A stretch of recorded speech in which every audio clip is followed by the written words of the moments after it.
Hello praise the Lord. இயேசு கிறிஸ்துவின் நாமத்தினாலே உங்களை அன்புடன் வாழ்த்துகிறேன், வரவேற்கிறேன். ஒவ்வொரு நாளும் ஏதோ ஒரு கவலை எங்களுடைய வாழ்க்கையிலே வாட்டிக்கொண்டே இருக்கிறது. இன்றைய நாளை குறித்து, நாளைய நாளை குறித்து, நம்முடைய எதிர்காலங்களை குறித்து நாம் துக்கப்பட்டு கவலைப்பட்டு கொண்டே இருக்கிறோம். என்றைக்காவது நீங்கள் யோசித்ததுண்டா?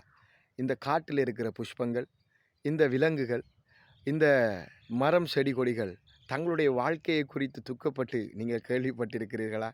அதனால் தான் வேதம் சொல்லுகிறது, மத்தேயு 6ஆம் அதிகாரம் 30வது வசனம், இன்றைக்கு வளர்ந்து நாளைக்கு அடுப்பிலே போடப்படுகிற காட்டுப் புற்களுக்கே தேவன் இவ்வளவு அழகாய் உடுத்துவிப்பாராயிருந்தால், உங்களுக்கும் எனக்கும் உடுத்துவிக்கிறதும் உங்களுக்கும் எனக்கும் போஷிக்கிறதும் அதிக நிச்சயம் அல்லவா? எனவே இன்றைய நாளை குறித்தோ வருகிற நாட்களை குறித்தோ கவலைப்படாதிருங்கள்.